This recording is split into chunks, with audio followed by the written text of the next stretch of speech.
Hello dear students, good morning all of you. You all are welcome to Paika defence academy Balasar. Student आज हम reasoning का एक most important chapter revise करने वाले हैं। अब स्टूडेंट रिवीजन करना बहुत ज़्यादा ज़रूरी है क्योंकि जब तक आपका मिलिट्री स्कूल का एग्ज़ाम नहीं हो जाता तब तक हमें रेगुलरली इसी तरीके से रिवीजन करते रहना होगा। क्योंकि स्टूडेंट ऐसा ना हो कि आपका एग्ज़ाम आ जाए और आप जितने भी शॉर्ट ट्रिक्स आपने पढ़े हैं वो सारी चीज़ें आप भूल जाएं। तो इसलिए रिवीजन करना बहुत ज़्यादा जरूरी है। तो चलिए स्टूडेंट आज हम रीजनिंग का एक मोस्ट इंपॉर्टेंट चैप्टर रैंकिंग को रिवाइज करेंगे। आज हम रैंकिंग चैप्टर के जितने भी इंपॉर्टेंट एंड डिफरेंट टाइप्स के क्वेश्चंस को रिवाइज करेंगे। तो चलिए स्टूडेंट सेशन शुरू करते हैं। ओके स्टूडेंट, तो यह है क्वेश्चन नंबर 1। तो बच्चे इससे पहले कि हम सेशन शुरू करें मैं आपको बता दूं कि आप क्वेश्चन को रीड करिए। अगर आपको लगता है कि आप ये क्वेश्चन सॉल्व कर सकते हैं तो आप वीडियो को पॉज करिए और क्वेश्चन सॉल्व करिए और सॉल्व करने के बाद आंसर चेक करिए। तो चलिए स्टूडेंट क्वेश्चन नंबर 1 रीड करते हैं।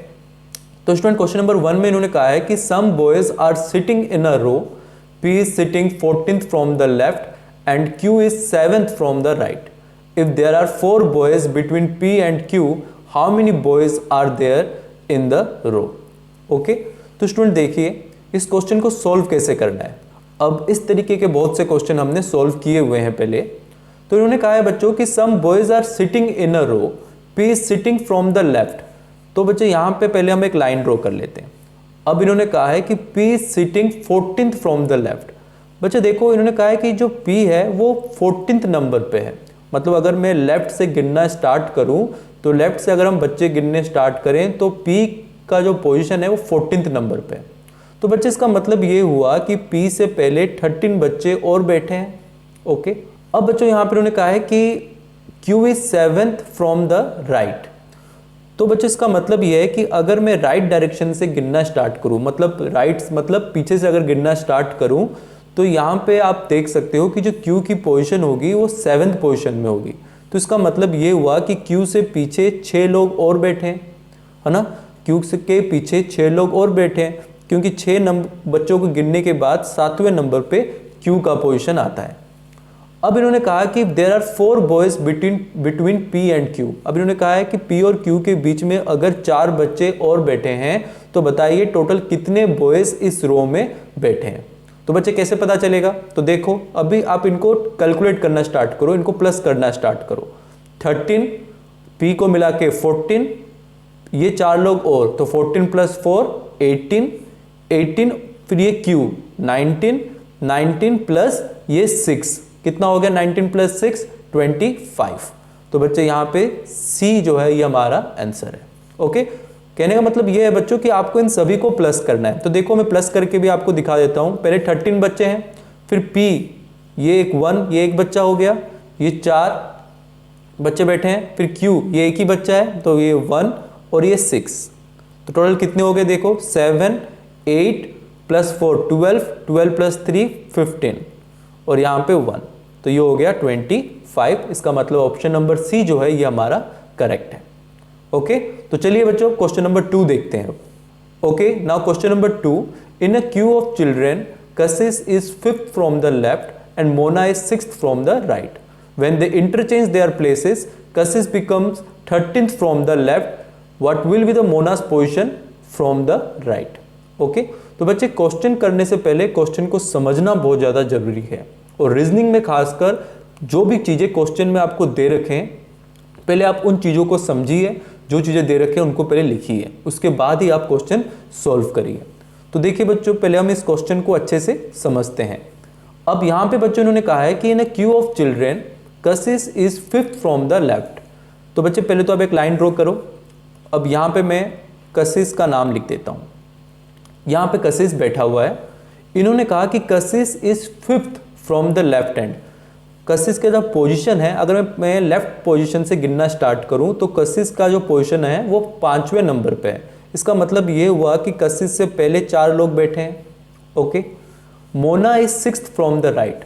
अब बच्चों इन्होंने कहा कि जो मोना है वो 6th नंबर पे है। अगर मैं राइट से गिनना स्टार्ट करूं तो मोना का जो पोजीशन है वो 6th नंबर पे है। इसका मतलब ये हुआ कि मोना के पीछे 5 बच्चे बैठे हैं। ये भी चीज़ें क्लियर हो गया। यहाँ पे बच्चे इन्होंने थोड़ा सा क्वेश्चन को ट्रिकी कर दिया है, थोड़ा सा इस क्वेश्चन को घुमा दिया है। इन्होंने क्या कहा है कि when they interchange their places. अब यहाँ पे बच्चों इन्होंने कहा है कि अगर कशिश जो है वो उठकर मोना की जगह बैठ जाता है और मोना उठकर कशिश की जगह अगर बैठ जाती है तो अब क्या होगा। तो अब इन्होंने कहा कि अगर कशिश मोना की जगह जाकर बैठ जाता है तो इससे होता क्या है कि कशिश का जो नया पोजीशन है वो लेफ्ट की तरफ से गिनने पर 13th नंबर पे आता है। कितने नंबर पे आता है? 13th नंबर पे आता है। इसका मतलब ये हुआ बच्चे कि कशिश से पहले टोटल कितने बच्चे बैठे होने चाहिए? टोटल 12 बच्चे बैठे होने चाहिए। तो अभी कितने बच्चे बैठे हुए हैं? 4 और ये एक 1, यानी 5 लोग अभी बैठे हुए हैं। तो और कितने लोगों को आपने बिठाना है? तो 12 - 5, तो अभी आपने और 7 लोगों को बिठाना है। तो इसका मतलब हुआ कि कशिश और मोना के बीच, मतलब इन दोनों पोजीशन के बीच में 7 लोग और बैठे हैं। ये चीज़ तो बच्चे आपको क्लियर हो गया। मैं फिर से बता देता हूँ। तो बच्चे देखो, जैसे ही कशिश उठकर मोना की जगह बैठ जाता है तो कशिश का जो नया पोजीशन है वो लेफ्ट की तरफ से गिनने पर 13th नंबर पे आता है। इसका मतलब ये हुआ कि कशिश से पहले अब 12 लोग बैठे होने चाहिए। तो पहले 4 और ये 5 लोग तो पहले बैठे हुए थे, मतलब और 7 लोगों को हमने कशिश से पहले बैठाने हैं। तो मैंने इसलिए यहाँ पे 7 लिख दिया। ओके, अब इन्होंने क्वेश्चन में पूछा है कि what will B Mona's position from the right side. तो बच्चे देखो, मोना की जो नया जगह है वो ये है, मोना की जो नई जगह है वो ये है। तो अभी हमें बताना है कि मोना की जो नई जगह है वो राइट साइड से कितने नंबर में आता है। तो बच्चे देखो, राइट साइड से पहले आता है 5 बच्चे बैठे हुए हैं, फिर मोना एक ये वाली जो जगह है जहाँ पे अभी कशिश बैठा है तो वो 6th हो गया, प्लस ये 7 कितना हो गया 13, और फिर जाके ये आते हैं मोना, तो कितना हो गया 14।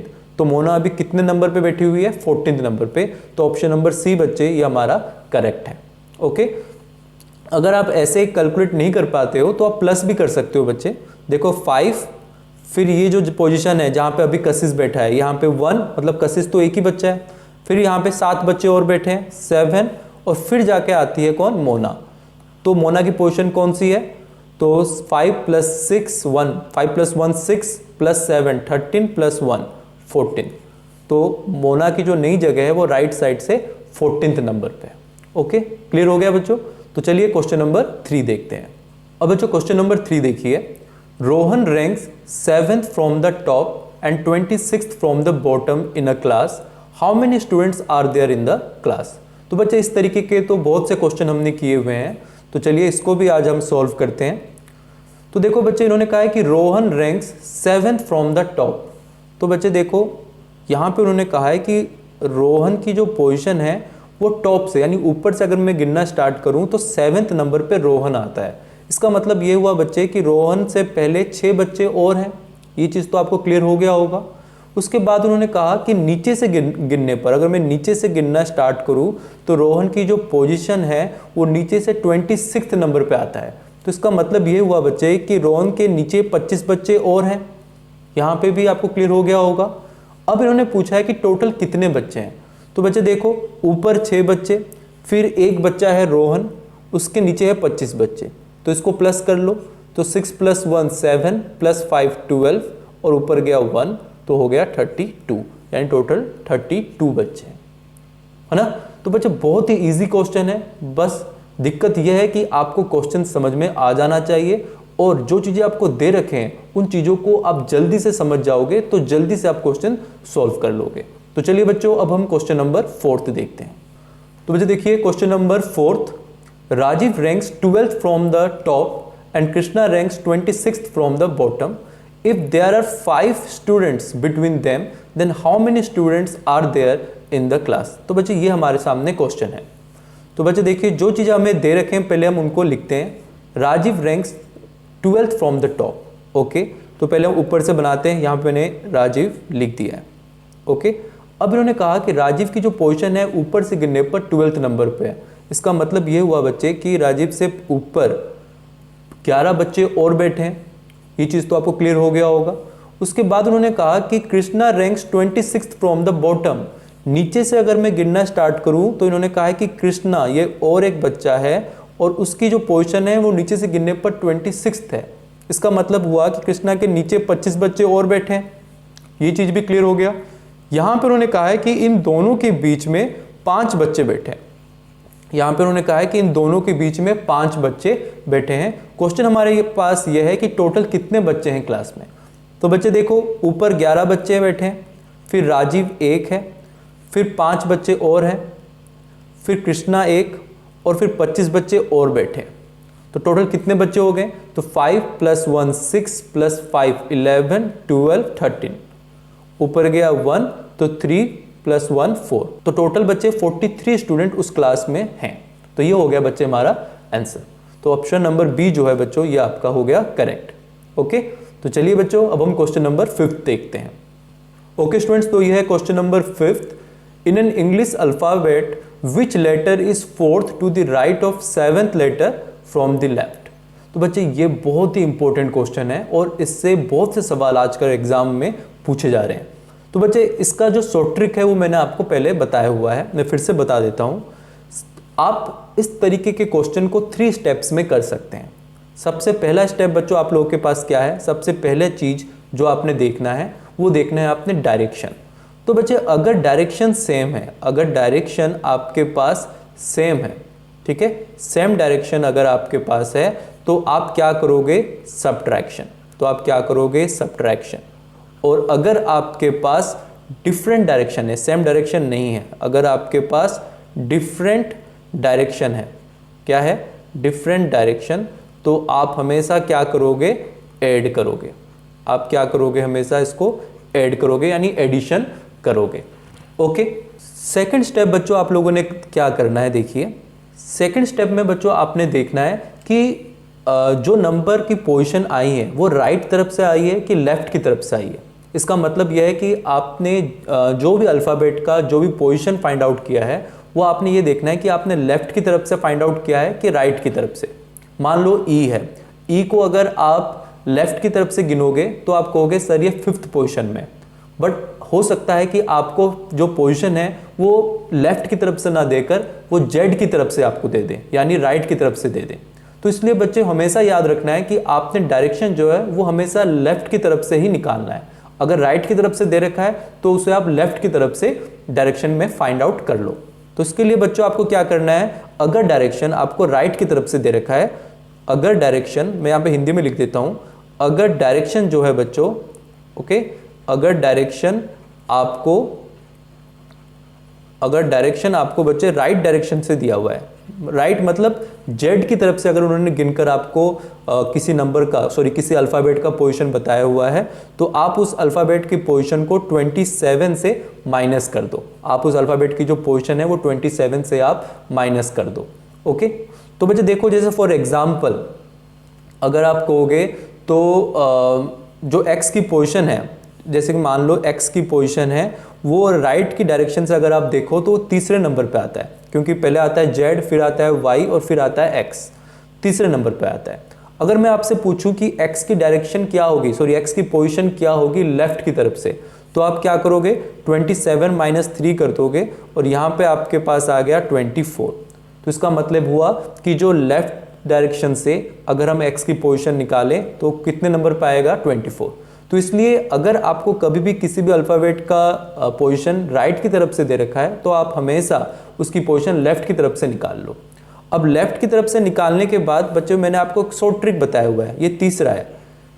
शॉर्ट ट्रिक क्या है, EJOTY। अब E जो है वो 5वें नंबर पे आता है, J 10 में, वो 15 में, T 20 में और Y 25 में। अब मान लो आपको ये पता चल गया कि जो आपके पास अल्फ़ाबेट है वो लेफ्ट की डायरेक्शन से 24th नंबर पे है, तो आप यहाँ पे सीधा देख लो कि Y 25th नंबर पे आता है, तो उससे पहले कौन सा आता है, X। तो X की पोजीशन आती है 24, तो आपका आंसर क्या हो जाएगा, X। तो बच्चे इसी तरह आप इन तीनों स्टेप्स को फॉलो करके आंसर फाइंड आउट कर सकते हो। तो चलिए बच्चों इन तीनों स्टेप्स को हम क्वेश्चन नंबर 5 में अप्लाई करते हैं। तो बच्चे यहाँ पे देखो, डायरेक्शन जो है राइट और दूसरा डायरेक्शन है यहाँ पे लेफ्ट, तो दोनों डायरेक्शन यहाँ पे अलग अलग है, डिफरेंट डायरेक्शन है। और मैंने कहा है कि जब डिफरेंट डायरेक्शन होता है तो हमें क्या करना होता है, प्लस। तो यहाँ पे बच्चों 7 + 4 आप कर देंगे तो आपके पास आ गया 11th। ओके, अब दूसरा आपको ये पता करना है कि जो 11th पोजीशन आया है नंबर का वो लेफ्ट की तरफ से आया है कि राइट की तरफ से। तो बच्चे यहाँ पे आपको देखना है कि फ्रॉम यहाँ पे लिखा हुआ है, फ्रॉम के बाद वाला जो आपके पास डायरेक्शन है वही डायरेक्शन आपको मानना है। तो यहाँ पे फ्रॉम के बाद जो डायरेक्शन है वो लेफ्ट डायरेक्शन है, इसका मतलब हमें जो ये डायरेक्शन दे रखा है वो लेफ्ट की तरफ से दे रखा है। ओके, तो आपने यहाँ पे कोई सब्ट्रैक्शन नहीं करना है। अब हम थर्ड स्टेप में देखेंगे कि 11th पोजीशन में कौन सा नंबर आता है। तो जे बच्चे 10th नंबर पे आता है, तो जे के अगला नंबर अल्फ़ाबेट कौन सा है, जे के अगला अल्फ़ाबेट होता है के, तो के की पोजीशन होती है 11, तो ऑप्शन नंबर सी जो है बच्चे ये आपका हो जाएगा करेक्ट। ओके, अब हम चलते हैं बच्चे क्वेश्चन नंबर 6 पे। ओके, तो बच्चे देखो क्वेश्चन नंबर 6, यहाँ पर उन्होंने कहा है कि which letter is 14th to the left, यहाँ पे देखो डायरेक्शन आ गया left, of the 7th letter from the right. तो बच्चे यहाँ पे दोनों अलग अलग डायरेक्शन है, तो यहाँ पे भी हम क्या करेंगे 14 + 7 कर देंगे और ये हमारे पास आ गया 21। तो पहला स्टेप हो गया। दूसरा स्टेप हमारे पास क्या था कि हमें ये पता करना है कि ये जो डायरेक्शन आई है हमारे पास, यानी ये जो 21 नंबर पे जो नंबर है उसका पोजीशन लेफ्ट की तरफ से 21 है कि राइट की तरफ से 21 है। इसका मतलब है ए की तरफ से गिनने पर 21 आ रहा है कि जेड की तरफ से गिनने पर 21 पोजीशन में आ रहा है। तो बच्चे हमने देखा यहाँ पे फ्रॉम है, तो फ्रॉम के बाद वाला डायरेक्शन है राइट डायरेक्शन। तो अब ये जो डायरेक्शन है वो राइट की तरफ से, बट हमें डायरेक्शन जो चाहिए वो लेफ्ट की तरफ से चाहिए। तो सेकंड स्टेप हम फॉलो करेंगे, 27 में से 21 माइनस कर देंगे, ये आ गया 6। तो बच्चे लेफ्ट की तरफ से उस नंबर का पोजीशन आ गया 6। तो 6th नंबर पे कौन आता है, कौन सा अल्फ़ाबेट 6th पोजीशन पे आता है, तो बच्चे देखो ई आता है 5th नंबर पे, तो एफ की पोजीशन कितनी होगी 6th होगी। तो यहाँ पे एफ कहाँ पे, ये रहा, ऑप्शन नंबर ए जो है ये हमारा हो जाएगा करेक्ट।